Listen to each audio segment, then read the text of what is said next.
विघ्नहर्ता श्री गणेश, श्री गणेश, श्री गणेश। कहा था ना मैंने प्रभु कि मैं आपको कैलाश सहित लंका ले जाऊंगा। अब आप लंका प्रस्थान करने के लिए तैयार हो जाइए।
शिव शंकर शंभो,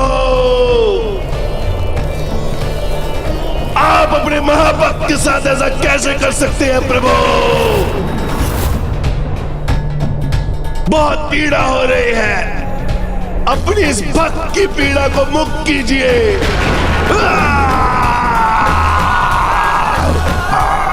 मुक्त कीजिए प्रभु, कीजिए प्रभु। हे शिव शंकर शंभो, बहुत पीड़ा हो रही है, अपनी इस भक्त की पीड़ा को मुक्त कीजिए। पिताश्री, ये असुरराज तो बहुत विचित्र भक्त है आपका। भक्ति भी आपकी ही करता है और आपके ध्यान में व्यवधान भी उत्पन्न कर स्वयं को कष्ट में भी डालता है और फिर आपसे ही स्वयं को उस कष्ट से मुक्त करने की गुहार भी लगाता है। जय शिव शंकर शंभो, शिव शंकर शंभो। हे महादेव, रक्षा कीजिए मेरे।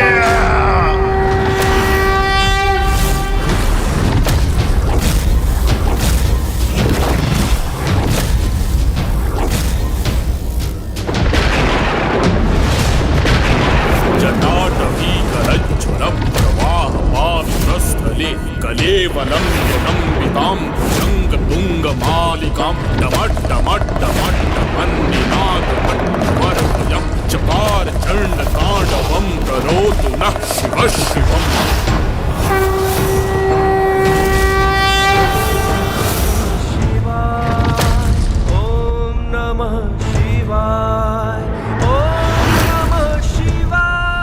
अद्भुत है इसकी भक्ति। असहनीय पीड़ा में भी मर्मांतक स्तुति से अपने प्रभु का गुणगान कर रहा है। ओम नमः शिवाय, ओम नमः शिवाय, ओम नमः शिवाय। जटाकटाह संभ्रम प्रमन्निलिम्ब निर्झरी विलोल वीचि वल्लरी विराजमान मूर्धनि गज्ज्वलल्ललाट पट्टपावके किशोर चंद्रशेखरे रति क्षणम् मम।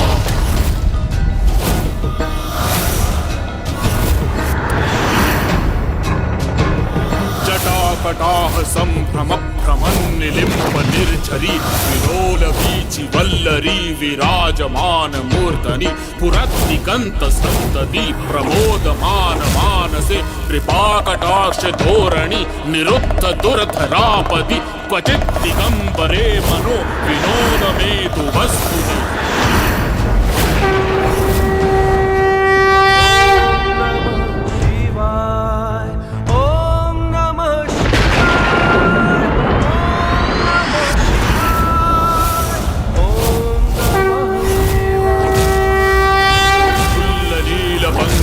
प्रपंचकारिमं प्रभावलंबि कंठ कंदली चित्रवत्तंत्रं स्मरच्चिदं पुरच्चिदं मच्चिदं मखच्चिदं गजच्चिदाद कच्चिदं तमंत कच्चिदं भजे। रावण द्वारा गायन किए जा रहे हैं। महादेव की इस स्तुति की दिव्यता ही कुछ ऐसी है कि वो किसी को भी तांडव करने पर विवश कर दें। प्रबोधमान मानसे कृपाकटाक्ष धोरणी निरुद्ध दुर्धरापदि क्वचित् दिगंबरे मनो विनोद में वर्षों बीत गए किंतु इसका आर्तनाद तो रुक ही नहीं रहा। प्रपंच कालिमप्रभावलंबि कंठ कंदली रुचि कहीं महादेव इनकी भक्ति से प्रभावित होकर इन्हें क्षमा न कर दे। अच्छिदम अखच्चिदम गजच्चिदाद कच्चिदम समंत कच्चिदम भजे। जयत्वदप्रविभ्रमभ्रमत् भुजंगमश्वसत् विनिर्गमत्क्रमस्फुरत् कराल भाल हव्यवाढ्यमिद्धिमिद्धिमिद् फनन्मृदंग तुंग मंगल ध्वनिक्रम प्रवर्तित प्रचंड तांडव शिव।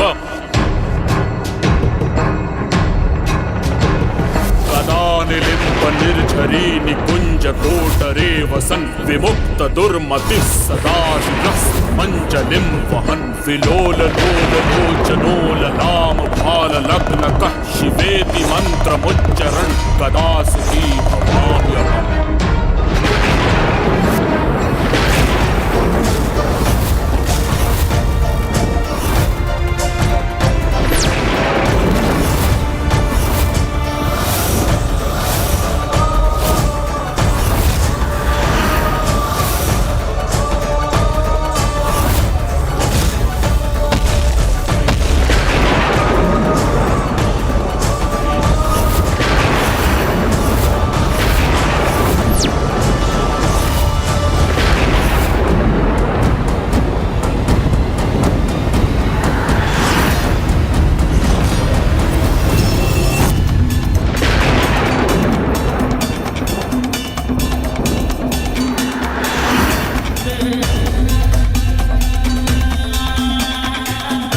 इसकी भक्ति से अत्यंत प्रभावित हो रहे हैं प्रभु।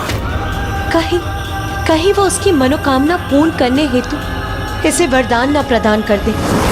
हाँ माँ, क्योंकि पिताश्री ने दशानन को यदि अभी दर्शन दी तो वो अवश्य उनसे यही वरदान मांगेगा कि वो कैलाश का परित्याग कर उनके साथ लंका ही चले जाएं। किंतु पिताश्री को भक्त की भक्ति को फलित करने से भला कौन रोक सकता है?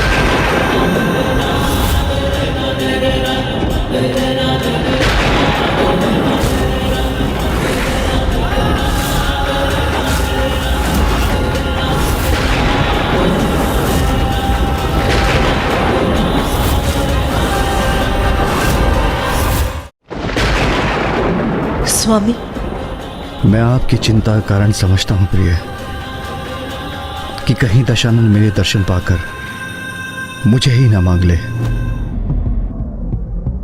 किंतु प्रिय, ये तो आपको भी ज्ञात है कि मैं तो अपने भक्तों का ही हूं, और यदि भक्त ने मुझे प्रसन्न करने के लिए पूर्ण प्रयास किया है तो मैं उसे प्रसन्न क्यों न करूं। मैं तो वरदान देकर उनकी इच्छा पूर्ण करता हूं। किंतु प्रभु, यदि भक्त अनुचित प्रयोजन से वरदान प्राप्त करने का प्रयास करे, क्या तब भी भगवान को उसे वरदान प्रदान करना चाहिए? भक्त यदि भक्ति भाव और निष्ठा से भगवान को पुकारे तो ये तो भगवान का भी कर्तव्य बनता है कि उसे वरदान देकर उसकी इच्छा पूर्ण करे। जिसके उचित और अनुचित का भेद तो स्वयं भक्त को ही करना होगा।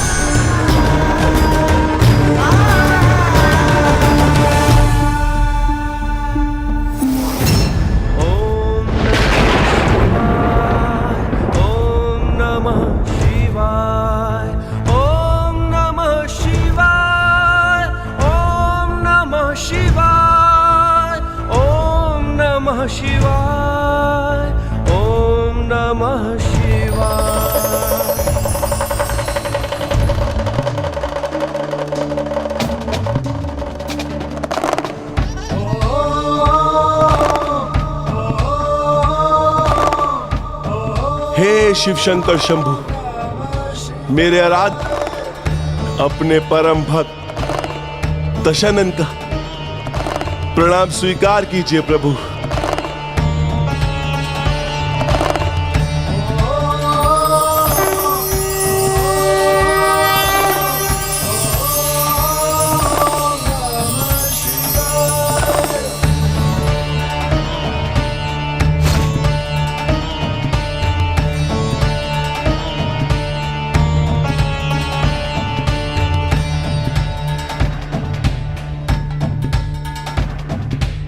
हे प्रभु, मुझे ज्ञात है मैंने जो आज किया उससे आप अत्यंत क्रोधित हैं, किंतु मेरे पास कोई और विकल्प भी कहां था प्रभु। आज आपने अपने भक्त के इस रुदन से प्रभावित होकर अपने इस भक्त को दर्शन देकर कृतार्थ कर दिया प्रभु, कृतार्थ कर दिया। भक्त की पीड़ा भगवान की पीड़ा है दशानन। तुम्हें जो कष्ट हो रहा था तुम्हारा आराध्य होने के कारण मैं भी उस कष्ट का अनुभव कर रहा था, और भक्ति की वेदना से भरा तुम्हारा विलाप, वो कर्कश रुदन जिसका श्रवण कर सभी विचलित हो उठे थे। और ऐसा रुदन करने वाले को रावण कहां जाना चाहिए। इसलिए आज से तुम्हारा यही नाम होगा, रावण रावण रावण रावण रावण।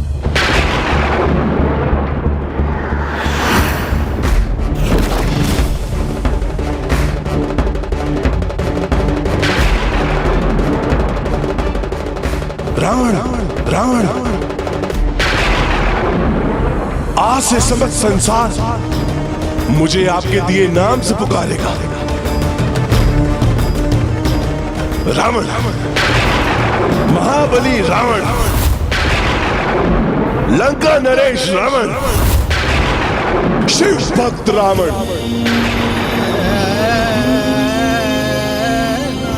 किंतु प्रभु, मेरी एक और इच्छा है। कहीं सत्य में ये दुष्ट अपनी चाल में सफल ना हो जाए। प्रभु भोले शंकर कभी अपने भक्तों में भेद नहीं करते, इसलिए कहीं वो उन्हें अपने साथ ले जाने की दशानन की इच्छा को स्वीकार न कर लें। यदि जो ये चाहता है इसे प्राप्त हो गया तो श्री हरि नारायण का नर रूप में रामावतार लेना निरर्थक हो जाएगा। रावण वत्स, तुम मुझसे जो चाहते हो मांग लो, किंतु मुझे अपने साथ लंका चलने का अनुरोध मत करना, क्योंकि मेरा स्थान तो सदैव कैलाश रहा है और सदा रहेगा। यही ध्यानस्थ रहता हूं मैं। वैसे तो समस्त संसार मेरा ही भाग है, मैं सभी में हूं और सब मुझ में है, किंतु मेरा सर्वाधिक स्थान तो कैलाश है। मैं वहीं स्थापित रहूंगा।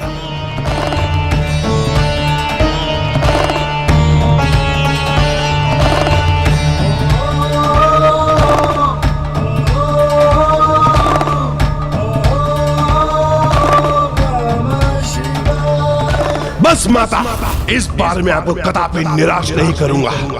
इस बार मैं प्रभु महादेव को अपने साथ लेके ही लौटूंगा, अन्यथा आपको कभी अपना मुख नहीं दिखाऊंगा मैं। जाने से पूर्व अपनी माता का आशीर्वाद नहीं लोगे पुत्र?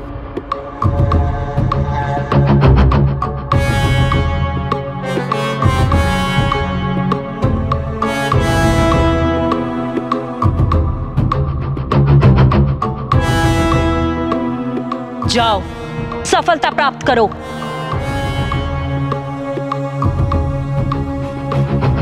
किंतु स्मरण रहे, बुद्धि का प्रयोग कर, प्रत्यक्ष रूप से नहीं अपितु परोक्ष रूप से प्रभु से लंका में स्थित होने का अनुरोध करना, तो तुम अपने प्रयोजन में अवश्य सफल होगे। प्रभु से उनका आत्मलिंग मांग लेना पुत्र। आत्मलिंग माता? उनके आत्मलिंग के स्थापित होने का यहाँ ये अर्थ होगा कि स्वयं महादेव की आत्मा लंका में वास करे, और उसके बाद लंका नगरी सदैव के लिए शिव शरणागत हो जाएगी और तुम सदा के लिए सुरक्षित। इसलिए मात्र आत्मलिंग ही मांगना पुत्र। कहो रावण, क्या चाहते हो तुम? प्रभु, मुझे अपने वरदान स्वरूप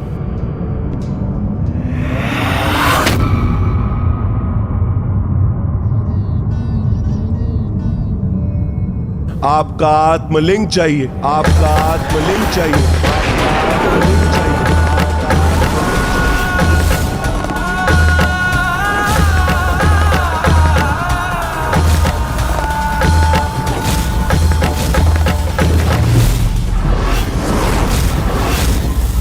आत्मलिंग का तो अर्थ हुआ पिताश्री की आत्मा, अर्थात परोक्ष रूप से उन्होंने पिताश्री को अपने साथ लंका ले जाने का ही वरदान मांग लिया। माँ, हाँ पुत्र, जहाँ प्रभु का आत्मलिंग होगा वही उनका वास होगा। हे प्रभु, मुझे बस आपका आत्मलिंग चाहिए। मैं उसे अपने साथ लंका ले जाकर स्थापित करूंगा और जीवन भर आपकी भक्ति में लीन रहूंगा। प्रभु, एक बार पुनः विचार कर लो रावण। अग्नि के उतने ही समीप जाना चाहिए जहां वो उसके ताप को सह सके। किसी जलाशय के जल में उतना ही गहरा जाना चाहिए जहां व्यक्ति श्वास ले सके। और किसी भक्त को भी अपने भगवान से वही वरदान मांगना चाहिए जिसे वो संभाल सके।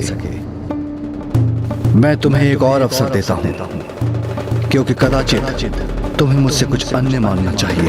हे प्रभु, क्या आपको मुझ पर, मेरी भक्ति, मेरी शक्ति, मेरे अनुष्ठान, मेरे वेद ज्ञान पर संदेह है? प्रभु, आपको ऐसा क्यों प्रतीत होता है प्रभु कि मैं आपके सानिध्य के योग्य नहीं? क्या मैं आपके आत्मलिंग को लंका में संभाल नहीं सकूंगा? प्रभु, रावण इतना अयोग्य नहीं। यह मेरा दृढ़ निश्चय है कि मैं लंका आपके आत्मलिंग के साथ ही लौटूंगा, क्योंकि मैंने अपनी माता को वचन दिया है। तो अपने भक्त के वचन को निभाने का अवसर देकर उसका मान रखिए प्रभु। आप स्वयं मेरे साथ लंका चले, अन्यथा अपने आत्मलिंग स्वरूप प्रदान करें प्रभु।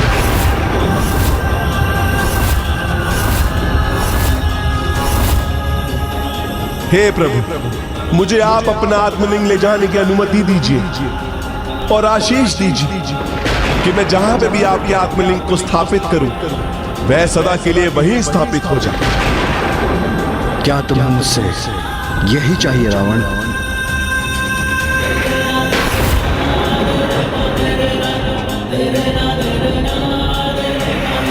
उचित है रावण, मैं तुम्हें अपना आत्मलिंग प्रदान करता हूं।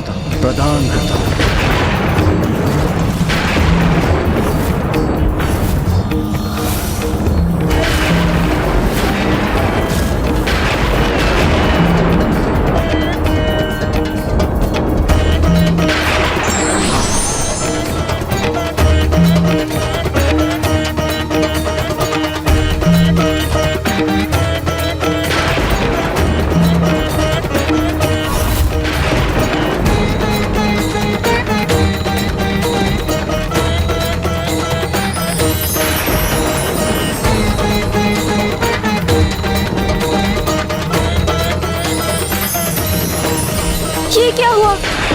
माँ के भीतर से ये दिव्य प्रकाश कैसे उत्पन्न हुआ और क्यों?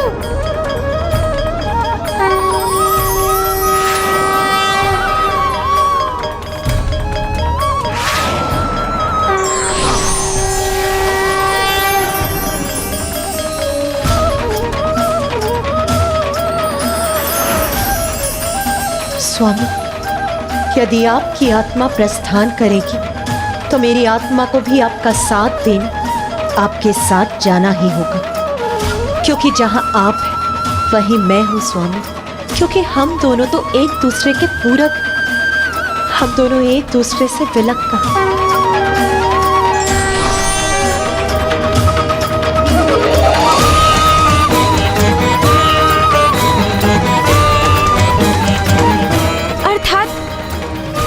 पिताश्री के आत्मलिंग की स्थापना होगी, वही माँ अपने आत्म स्वरूप में स्वयं भी रहेंगी। इसका अर्थ तो यही हुआ कि दशानन ने तो वास्तव में वरदान स्वरूप पिताश्री से वही मांग लिया जिससे सर्वोच्च तो कुछ हो ही नहीं सकता।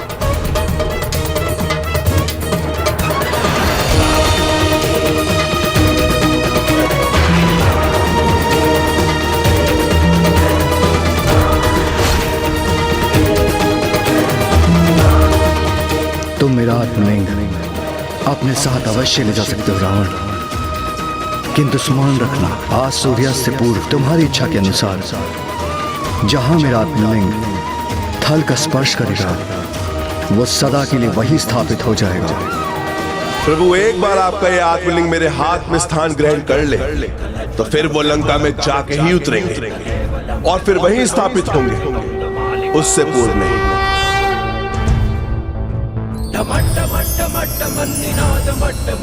चकार चंड तांडवम तनोतु नः शिवा शिवम।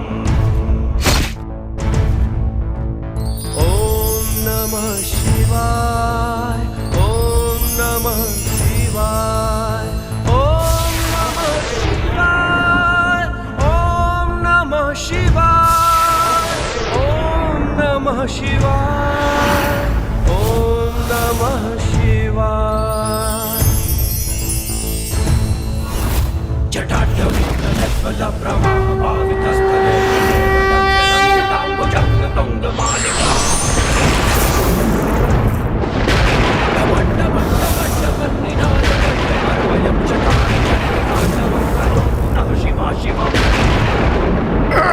प्रभु का आत्मलिंग इतना भारी होगा ज्ञात नहीं था मुझे। इसे संभालना तो अत्यंत कठिन हो रहा है मेरे लिए। प्रभु का आत्मलिंग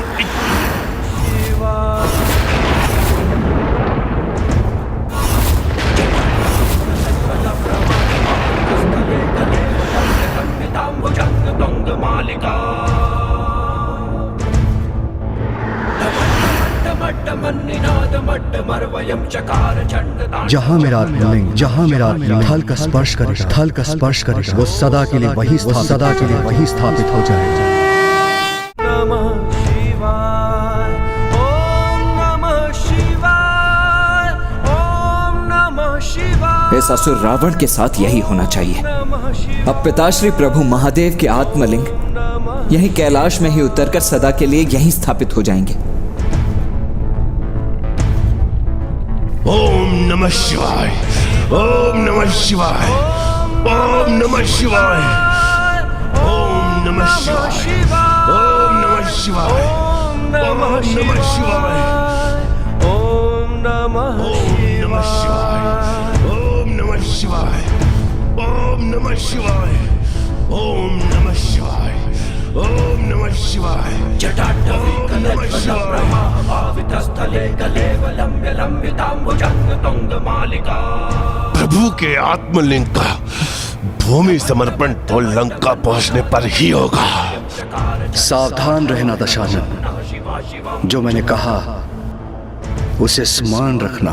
ओम नमः शिवाय, ओम नमः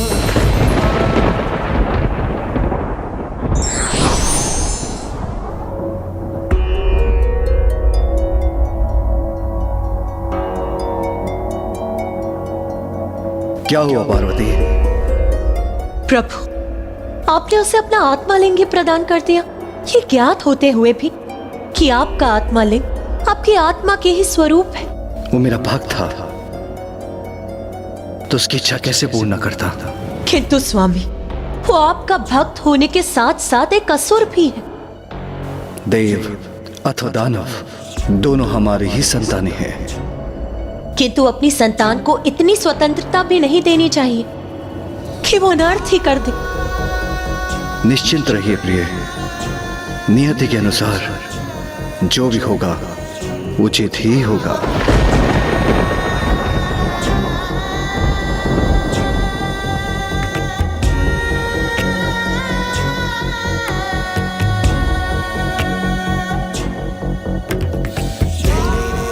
कैसे निश्चिंत हो जाऊं? स्वामी तो भोलेनाथ है, एक अहंकारी असुर को अपना आत्मलिंग प्रदान करके कैसे शांति से ध्यान में लीन है? यदि वो प्रभु के आत्मलिंग को लंका ले जाने में सफल हो गया तो महादेव और माता को सदा के लिए लंका में ही वास करना होगा। कि तो स्वामी इसकी चिंता क्यों नहीं कर रहे कि प्रभु का आत्मा लिंग लंका में स्थापित होते ही वहां के असुरों को स्वामी की छत्र छाया प्राप्त हो जाएगी। फिर उनका विनाश करने हेतु भ्राता श्री हरि नारायण राम अवतार लेकर भी उनका विनाश करने में असमर्थ होंगे।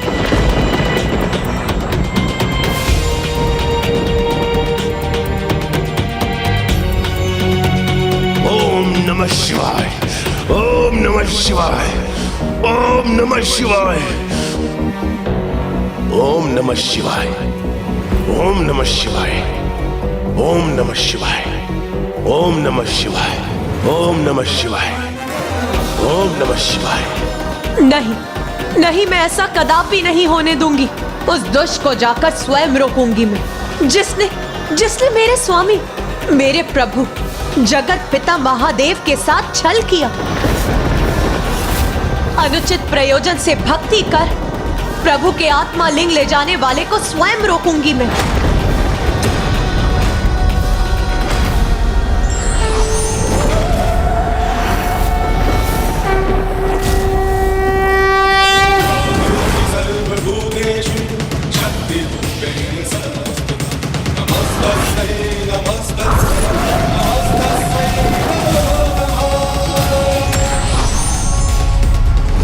रुक जाइए देवी पार्वती, आप कुछ भूल रही हैं। दशानन भक्ति की मर्यादा को लांघ रहा है।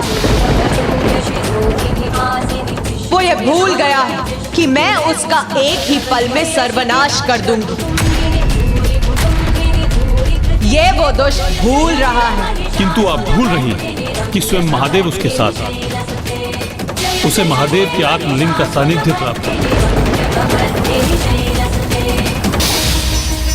ओम नमः शिवाय, ओम नमः शिवाय। तब मैं उस पर कैसे प्रहार कर सकती हूँ?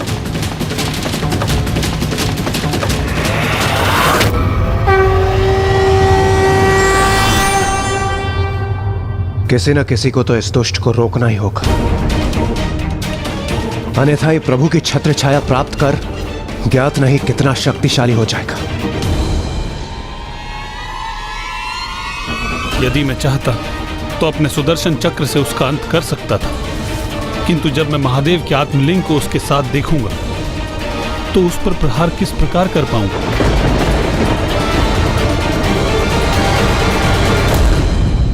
यदि उस असुर को रोकने का कार्य है दुर्गम कार्यों को सुगम बना देने वाली देवी दुर्गा नहीं कर सकती, जगत के पालनहार श्री विष्णु भी नहीं कर सकते, तो भला कौन कर सकता है?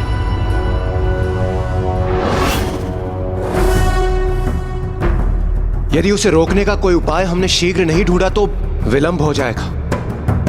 एक बार ये दुष्ट असुर महादेव के शिवलिंग के साथ लंका पहुंच गया तो उसका संहार करना असंभव हो जाएगा।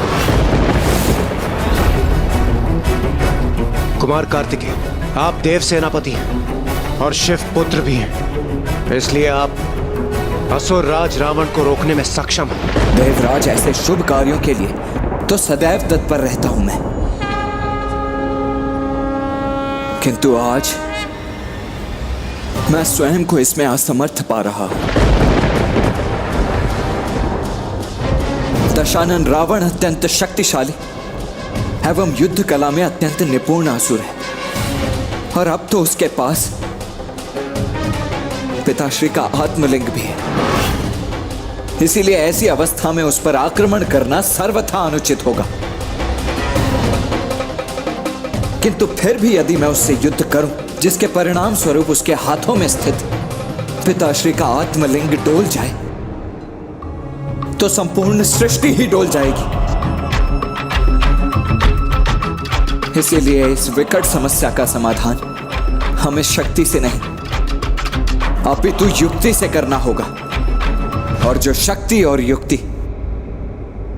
दोनों के प्रयोग में निपुण है। वो प्रथम पूज्य गणेश तो स्वयं इस विचार में डूबे हुए हैं।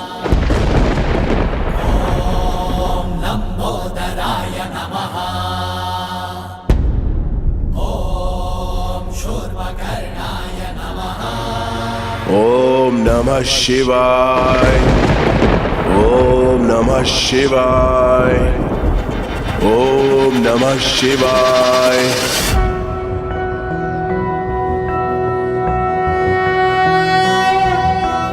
एकदन्तं महाकायं तप्तकाञ्चनं सन्निभं लम्बोदरं विशालाक्षं वन्देऽहं गणनायकं मुञ्जकृष्णाजिनहरं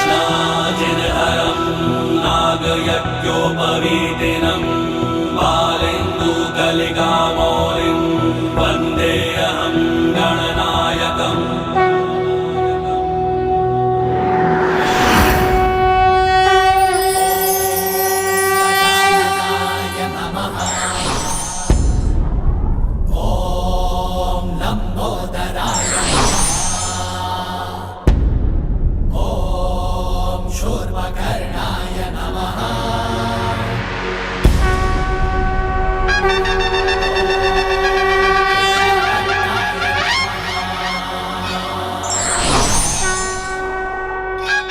आपको चिंता करने की कोई आवश्यकता नहीं। मैं वचन देता हूँ कि मैं पिता श्री महादेव के आत्मलिंग को लंका कदापि नहीं पहुँचने दूंगा।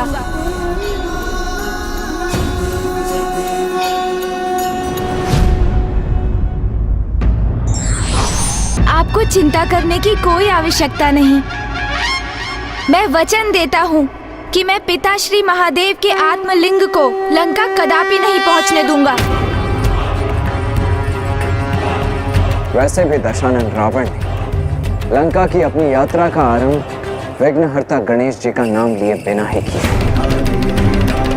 इसीलिए उसके इस कार्य में विघ्न तो अवश्य उत्पन्न होगा।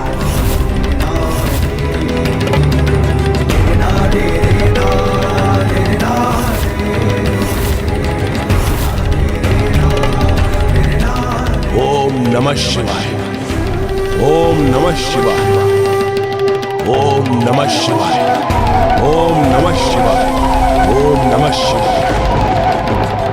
प्रभु महादेव का ये आत्मलिंग तो मेरी कल्पना से कहीं अधिक भारी है।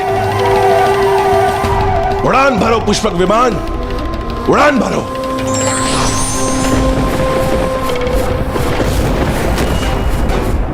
मेरे पुष्पक विमान को क्या हो गया है? ये उड़ान क्यों नहीं भर रहा? उड़ान भरो पुष्पक विमान।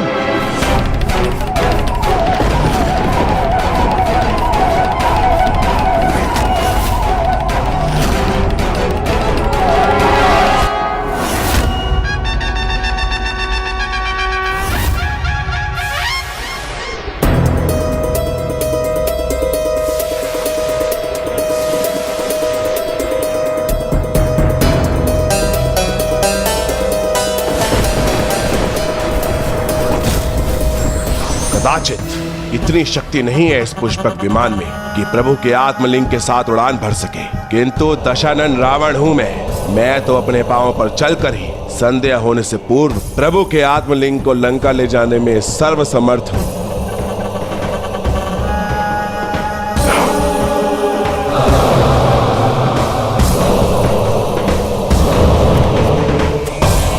ओम नमः शिवाय, ओम नमः शिवाय, ओम नमः शिवाय।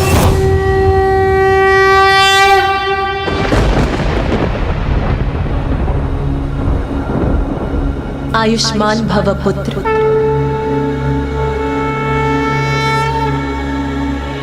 किंतु स्मरण रहे, आज तुम्हारी युक्ति का सामना मात्र दशानन से ही नहीं अपितु तुम्हारे पिता के प्रति भक्ति से भी।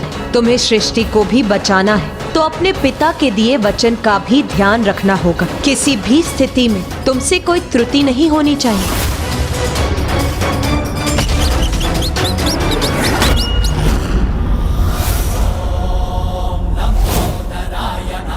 ओम नमः शिवाय। हे माता, हे भूमि देवी, मुझे आपकी सहायता की आवश्यकता है।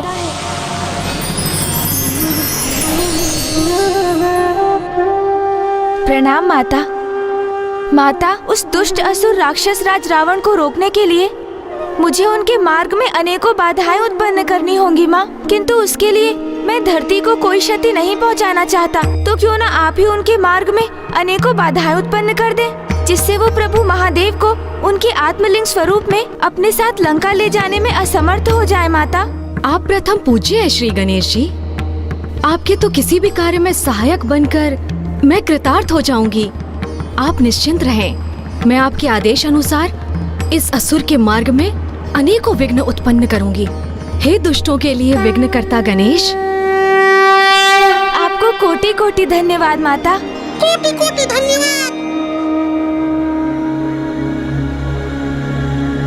ओम नमः शिवाय, ओम नमः शिवाय, ओम नमः शिवाय, ओम नमः शिवाय, ओम नमः शिवाय, ओम नमः शिवाय। या देवी सर्वभूतेषु मारूपेण संस्थिता नमस्तस्यै नमस्तस्यै नमस्तस्यै नमो नमः। या देवी सर्वभूतेषु शक्तिरूपेण संस्थिता नमस्तस्यै नमस्तस्यै नमस्तस्यै नमो नमः। ओम नमः शिवाय। मेरे मार्ग में कौन व्यवधान उत्पन्न कर रहा है? मेरे समक्ष आ।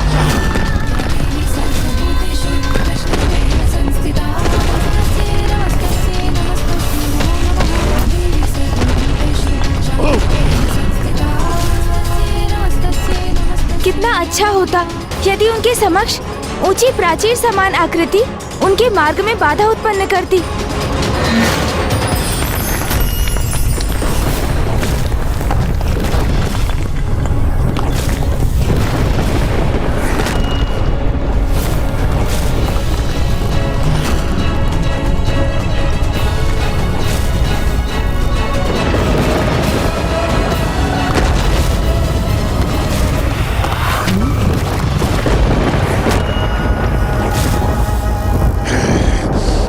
बड़ी कठिनाइयों से अपने प्रभु महादेव के भोलेपन का लाभ उठाकर उनके आत्मलिंग स्वरूप को लंका ले जा रहा हूं मैं, तो अब उन्हें अपने वचन से मुक्त नहीं होने दूंगा मैं। ओम नमः शिवाय, ओम नमः शिवाय, ओम नमः शिवाय। ऐसी बाधाएं उत्पन्न कर इन्हें रोकना सरल नहीं होगा। हमें तो कोई ऐसा व्यवधान उत्पन्न करना होगा जिससे ये एक पग भी आगे न बढ़ सके।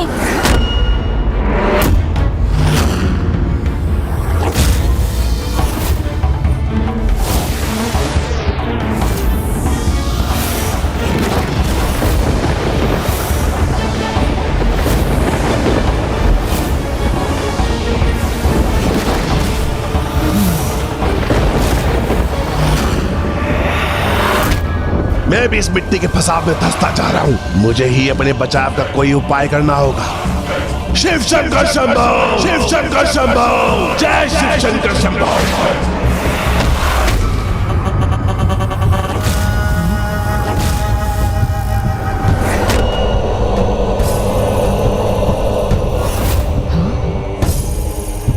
ओम नमः शिवाय, ओम नमः शिवाय, ओम नमः शिवाय।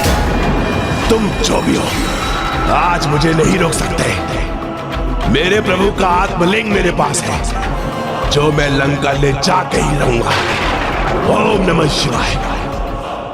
इन दुष्ट की भक्ति के पीछे तो इनका अनुचित उद्देश्य ही है, किंतु फिर भी प्रभु महादेव इनके हाथों में ही स्थित है।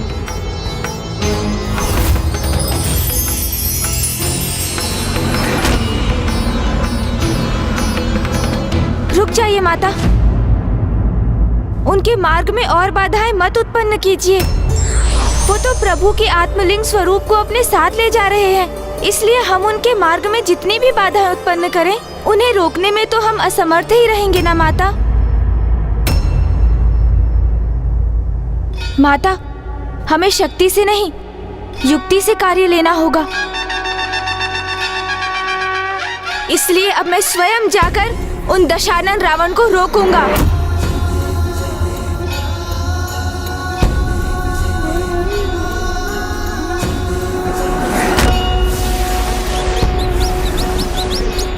सर्वशक्तिशाली रावण को कैसे रोकेंगे गणेश जी?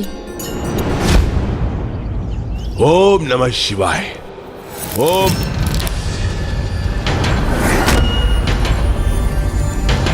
नमः शिवाय। ओम नमः शिवाय। ओम नमः शिवाय। ओम नमः शिवाय। ओम नमः शिवाय।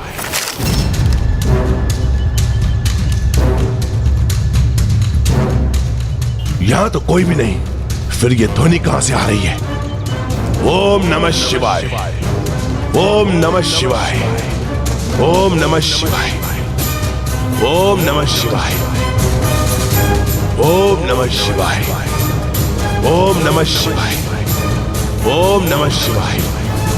ओम नमः शिवाय। कौन है?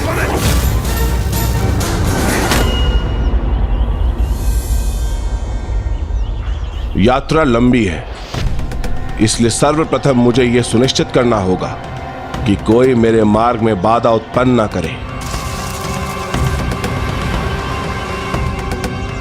स्वच्छ जल है यहां और मुझे प्यास भी लगी है।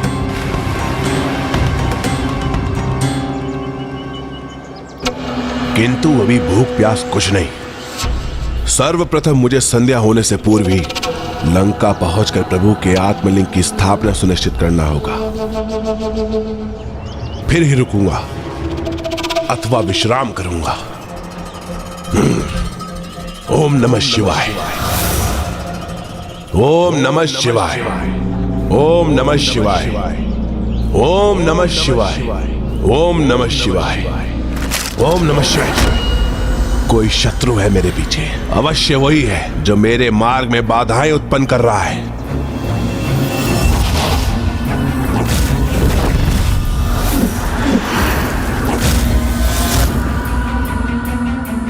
किसे ढूंढ रहे हैं दशानन रावण?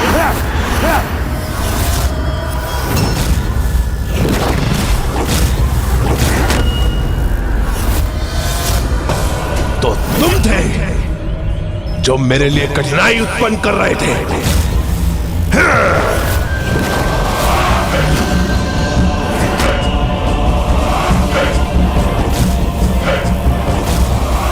इस दुष्ट असुरराज रावण ने तो महादेव द्वारा दिए गए चंद्रहास को ही उनके पुत्र पर प्रहार करने हेतु उठा लिया। गणेश जी चंद्रहास का सम्मान अवश्य करेंगे, उसका कोई उत्तर नहीं देंगे वो। किंतु फिर वो भला इस दुष्ट असुर का सामना कैसे कर पाएंगे? मेरे मार्ग की सभी बाधाएं तुमने और उन देवताओं ने उत्पन्न किए होंगे, और अब मेरे प्रभु के आत्मलिंग के लिए आए हो ना? सर्वथा उचित समझा आपने। पिताश्री के आत्मलिंग के लिए ही यहाँ आया हूँ मैं।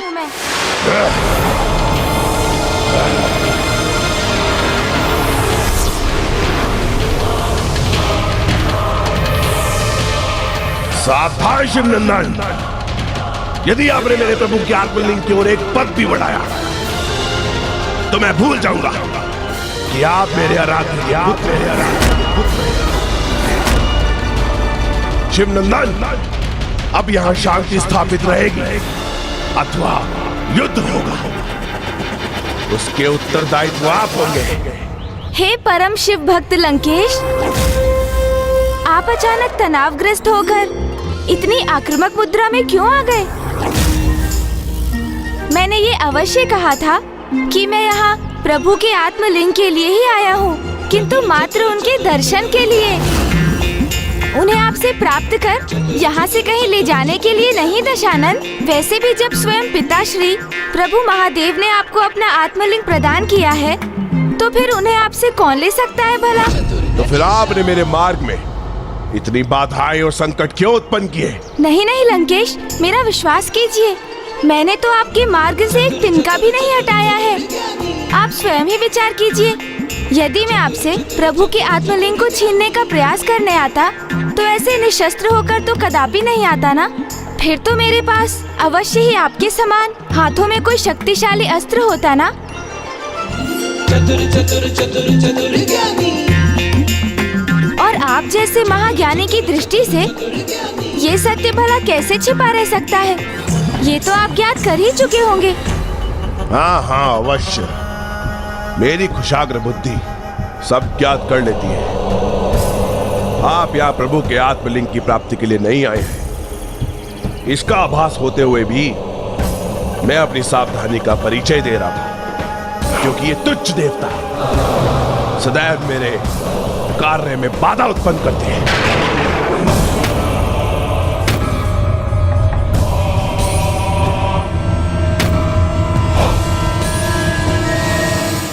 मैं तो बस ये देखना चाह रहा था कि आपका भेषधर कोई देवता तो नहीं है मेरे समक्ष। राक्षस राज लंकेश, आप चारों वेदों और 6 शास्त्रों के प्रकांड विद्वान हैं। 10 महाविद्वानों के समान बुद्धिमान हैं। आपके 10 ज्ञान से परिपूर्ण शीश है। आप तो महाज्ञानी हैं दशानन जी। फिर भी आपको मूर्ख बनाना सरल है। ये क्या कह रहे हैं गणेश जी आप? कदापि नहीं दशानन जी। मैं तो यही कह रहा हूँ कि आपको मूर्ख बनाना कदापि सरल नहीं है। आप तो स्वयं परम ज्ञान सागर ब्रह्मदेव के पौत्र हैं। अर्थात आपके भीतर तो उन ब्रह्मदेव का अंश समाहित है जो त्रिदेवों में से एक है, जो अपने कार्य से कदापि नहीं भटक सकते। फिर भी आपको भटकाना सरल है। कदापि नहीं अलंकाधिपति। संगीत में आपसे निपुण तो कोई नहीं। आप जिस प्रकार अपनी वीणा का वादन करते हैं, उसमें कोई भी आपकी धुन में रम जाए।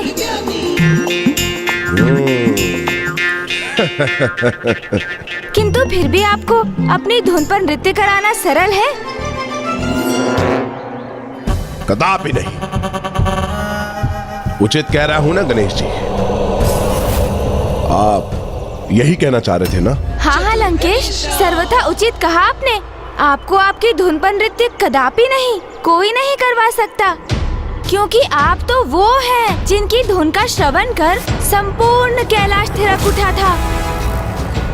स्वयं प्रभु महादेव आपकी धुन पर गतिमान हो उठे थे। विनिर्गमत क्रमस्फुरत् कराल भाल भव्यवाढ्यमित धिमित धिमित ध्वनन् मृदंग तुंग मंगल ध्वनिक्रम प्रवर्तित प्रचंड तांडव शिव। आप तो वो हैं जिन्होंने शिव तांडव स्रोत की रचना की है, जिन्होंने कैलाश को ही अपने स्थान से अस्थिर कर दिया। आप जैसे महान कवि, महान योद्धा, महाज्ञानी, महाभक्त भला और कहाँ। इसलिए सत्य तो ये है कि मैं मात्र प्रभु के आत्मलिंग की नहीं, अपितु आपके दर्शन प्राप्त करने भी यहाँ आया था। हे परम शिव भक्त, हे शास्त्रों के परम ज्ञानी, परम विद्वान, सर्वगुण संपन्न है आप लंकेश।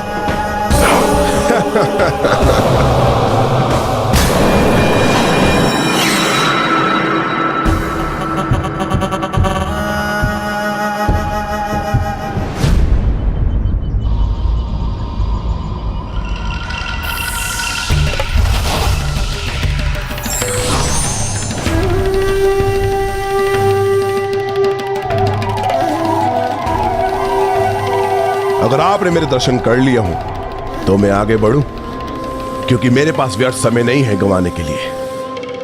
मुझे संध्या होने से पूर्व ही लंका पहुंचना है, और आज मुझे लंका पहुंचकर प्रभु के आत्मलिंग को यहां स्थापित करने से कोई नहीं रोक सकता। दशानन के लंका पहुंचने के पूर्व ही कहीं मार्ग में ही आत्मलिंग को स्थापित करना होगा।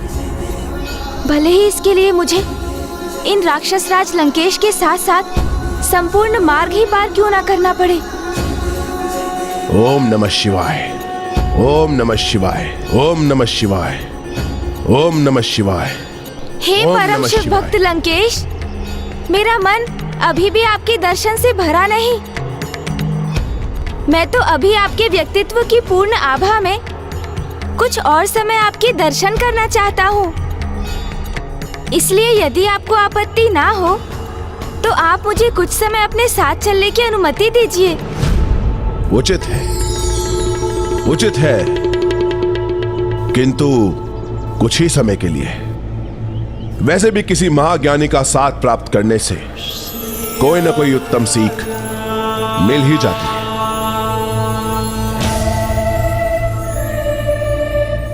ओम नमः शिवाय, ओम नमः शिवाय, ओम नमः शिवाय, ओम नमः शिवाय। ये तो एकमात्र गणेश जी ही संभव कर सकते हैं। तभी उन्होंने एक महाज्ञानी को भी अपने शब्दों में उलझा लिया। किंतु वरुण देव, गणेश जी राक्षस राज के साथ साथ चल रहे हैं और यदि उसे उनके वास्तविक प्रयोजन का ज्ञान हो गया तो गणेश जी के ऊपर भी संकट छा सकता है और दशानन तो सुरक्षित ही रहेगा, क्योंकि ब्रह्मदेव के वरदान के अनुसार रावण का वध तो किसी नर द्वारा ही निश्चित है, जो श्री विष्णुदेव राम के मनुष्य के रूप में करेंगे। ओम नमः शिवाय, ओम नमः शिवाय, ओम नमः शिवाय। यदि गणेश जी ने मुझसे कोई छल करने का प्रयास किया तो फिर मैं इसकी चिंता नहीं करूंगा कि ये मेरे आराध्य के पुत्र हैं। इन पर घातक प्रहार करूंगा मैं। ओम नमः शिवाय, ओम नमः शिवाय। ये तो पिताश्री महादेव की आत्मलिंग को लेकर अतिरिक्त सतर्कता का परिचय दे रहे हैं। ओम नमः शिवाय। इसलिए मुझे अब शीघ्र किसी ऐसी युक्ति का प्रयोग करना होगा ओम नमः शिवाय, जिससे ये आत्मलिंग को नीचे भूमि पर रख दें ओम नमः शिवाय। और वो लंका नगरी पहुंचने के स्थान पर यहीं भारत भूमि में कहीं स्थित हो जाएं। ये महादेव पुत्र तो अत्यंत चतुर है, मुझे छलने का प्रयास भी कर सकते हैं, इसलिए मुझे अत्यंत सतर्क रहना होगा। ओम नमः शिवाय। क्या हुआ शिवनंदन, ऐसे क्या देख रहे हैं आप? कुछ अनुचित कर रहा हूं क्या मैं? क्या है आपके मन में, बताइए। लंकेश, क्या आपको ऐसा आभास नहीं हो रहा है जैसे आप कुछ भूल रहे हैं?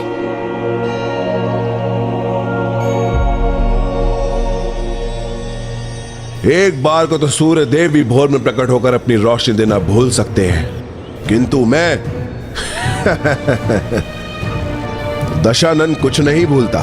यही प्रश्न तो मेरे मन में भी उठा था कि वो परम भक्त, परम ज्ञानी असुरराज लंकेश, जो कभी कुछ नहीं भूलते हैं, वो भक्ति से संबंधित इतनी गूढ़ बात कैसे भूल रहे हैं? ऐसा कुछ नहीं है, भूल दशानन से नहीं, आपसे हो रही है गणेश जी। उचित है फिर, यदि आपको इतना ही विश्वास है कि आप कुछ नहीं भूल रहे हैं, तो फिर मैं ही कुछ क्यों कहूँ आपसे और क्यों आपका समय व्यर्थ करूं? वो तो मैं बस एक बार प्रभु के आत्मलिंग एवं आपके दर्शन करने की इच्छुक था। मेरी वो इच्छा तो पूर्ण हो गई, तो अब मैं प्रस्थान करता हूँ फिर। हाँ, किंतु स्मरण रखिएगा लंकेश, भक्ति का संपूर्ण फल भक्ति के समस्त नियमों का पालन करने पर ही प्राप्त होता है, अन्यथा दिव्य से दिव्य मूर्ति पाषाण ही बनी रह जाती है। और यदि सब कुछ श्रद्धा पूर्वक उचित प्रकार से किया गया हो, तो फिर पाषाण आकृति भी प्रभु का रूप धारण कर लेती है। कहीं सत्य में तो कुछ नहीं बोल रहा हूं मैं।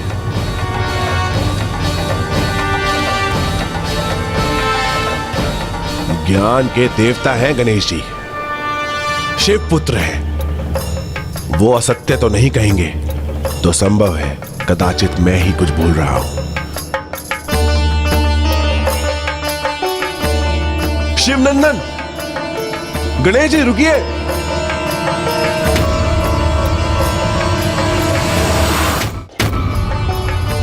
गणेश जी रुकिए, गणेश जी रुकिए। प्रस्थान करने की इच्छा है तो अवश्य कीजिए, किंतु मुझे बताते तो जाइए कि मैं क्या भूल रहा हूं। आपने इतने विश्वास से कहा था, अवश्य कोई मैं बड़ी बात ही भूल रहा हूं, बताइए ना मुझे। ओहो लंकेश, भूल जाइए कि मैंने ऐसा कुछ कहा था आपसे। शिवनंदन, मेरी बात तो सुनिए। गणेश जी, आप मुझे इस प्रकार निराश मत कीजिए, बताइए ना, अन्यथा मैं आपका इसी प्रकार पीछा करता रहूंगा। बताइए। भूल गए क्या? आपने ही तो इतने विश्वास से कहा था कि आप कुछ नहीं भूलते, तो फिर मेरे कुछ कहने का क्या लाभ लंकेश? आप तो रहने ही दीजिए लंकेश, उचित है मैं प्रस्थान करता हूँ।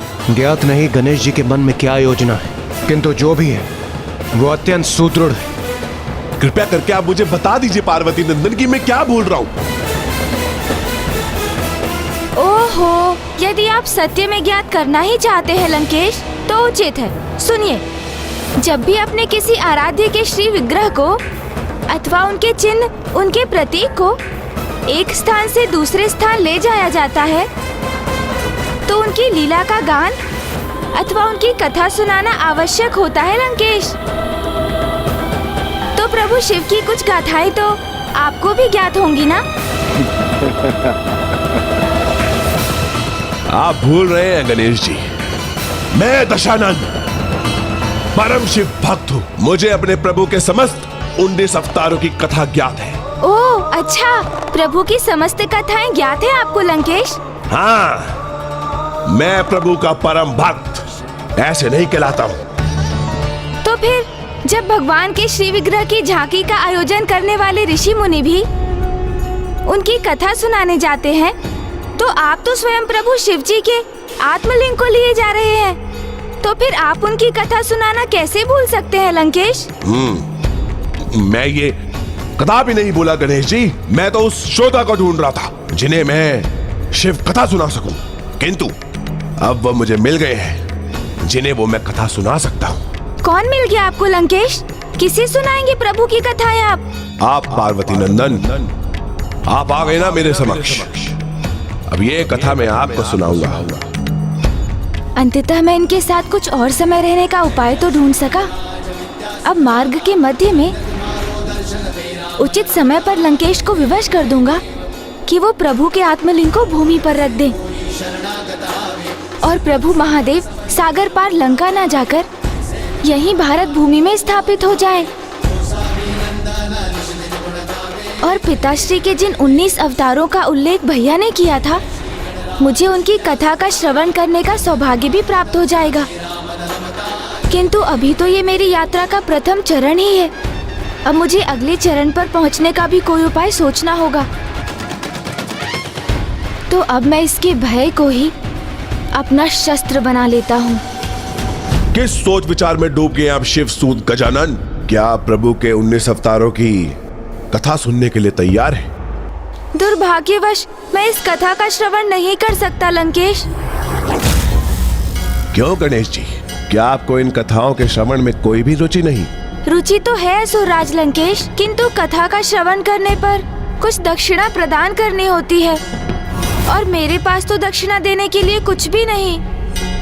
और फिर आप स्वर्ण नगरी लंका नरेश हैं, आपको वैसे भी भला कोई क्या दे सकता है, इसलिए मेरा प्रस्थान करना ही उचित होगा। पार्वती नंदन, क्यों रुकिए तो। किंतु दक्षिणा तो श्रद्धा से दी जाती है, उसका कोई मोल भाव नहीं होता। अगर आप मुझे मार्ग से कंकड़ भी दे देंगे तो वो मेरे लिए पर्याप्त होगा। फिर तो मेरे पास कुछ ऐसा है जिसे मैं आपको दक्षिणा दे सकता हूँ और वो आपके लिए लाभकारी भी होगा लंकेश। ये देखिए, जल है मेरे पास। मार्ग में जब कथा सुनाते सुनाते आपका कंठ सूखेगा तो यही पुनः उसे तर करेगा।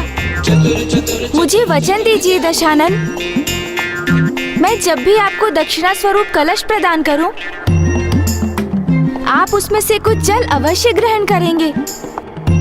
और ऐसा तब तक होता रहेगा जब तक मेरा कलश ही जल से रिक्त ना हो जाए। इतने छोटे से कलश के जल से तो मेरा कंठ भी कहां तर होगा। इतनी छोटी मात्रा में जल का पान करने से भला मुझे क्या हानि होगी? कुछ नहीं। हे गंगा मैया, मेरी सहायता कीजिए। इस असुरराज को रोकने हेतु इनको बार बार जल पान करवाने की आवश्यकता है। मुझे आशीष दीजिए माता कि आपकी कृपा से इस कलश का जल तब तक समाप्त ना हो जब तक दशानन लघु शंका के लिए बाध्य ना हो जाए।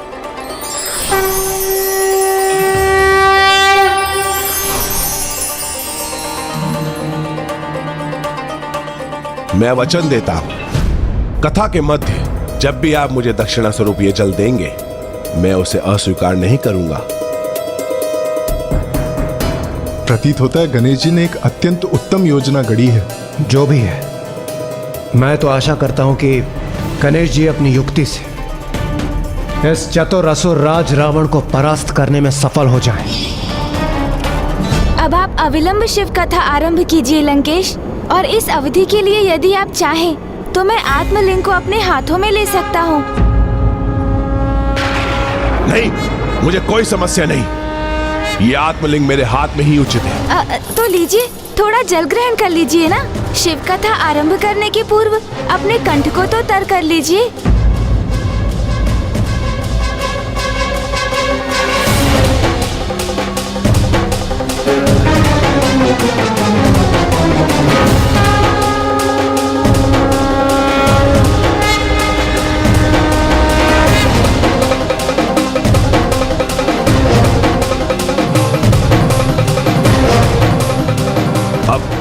ध्यान लगाकर सुनिएगा मेरी कथा।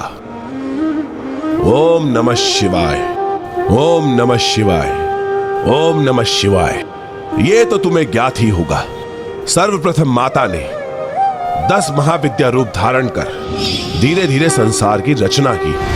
माता ने जीवन हेतु सृष्टि का निर्माण तो कर दिया, किंतु जिस प्रकार शरीर में आत्मा का वास उसे सजीव करता है, एक भवन में जीवन की सकारात्मक ऊर्जा के संचार से ग्रह बनता है, उसी प्रकार सृष्टि को जीवन योग्य मेरे प्रभु महादेव शिव शंकर भोले ने बनाया।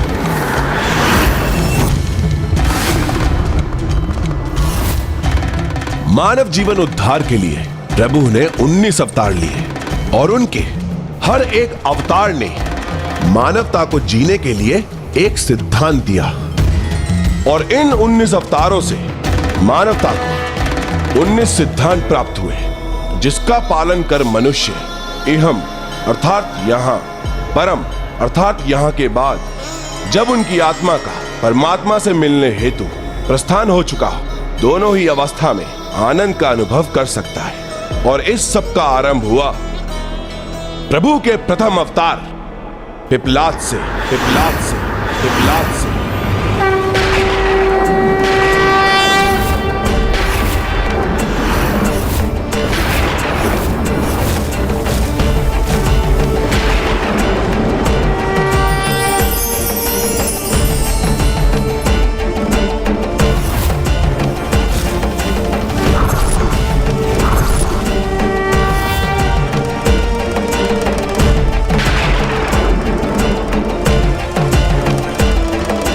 महादेव के प्रथम अवतार श्री पिपलाद जी की कथा सुनाने के लिए मुझे और भी पीछे जाना होगा, किंतु सर्वप्रथम शनिदेव की जन्म कथा सुननी होगी आपको। प्रभु महादेव के लिए पिपलाद अवतार लेने के पीछे शनिदेव की विशेष भूमिका रही है, क्योंकि कर्मफलदाता शनिदेव का जब दंड विधान एक अबोध बालक के लिए भी उसी प्रकार अत्यंत कठोर और सख्त बना रहा, तो फिर महादेव का प्रभु पिपलाद के रूप में अवतरित